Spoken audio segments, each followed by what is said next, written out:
আল্লাহ তাআলার এক ওলি রাসূল সাল্লাল্লাহু আলাইহি সাল্লামের রওজায় যাওয়ার স্বপ্ন দেখতেন। তার অনেক আশা ভরসা ছিল হজ করার। আল্লাহ তাআলা তার আশা পূরণ করলেন। রাসূল সাল্লাল্লাহু আলাইহি সাল্লাম তাকে স্বপ্নে হজ করার দাওয়াত দিলেন। তখনই তিনি হজের উদ্দেশ্যে রওনা হয়ে গেলেন। হজ শেষে তিনি মদিনা শরীফের উদ্দেশ্যে রওনা দিলেন। জিয়ারতের জন্য নবীজির রওজায় হাজির হলেন।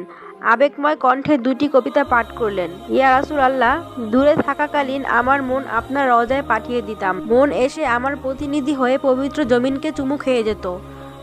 আল্লাহ পাকের মেহেরবানিতে আজ আমি সৌভাগ্যবান, সশরীরে আপনার দরবারে দণ্ডায়মান। দয়া করে আপনার পবিত্র হাত বাড়িয়ে দিন, যেন আপনার হাতে চুমু খেয়ে আমি ভাগ্যবান হতে পারি।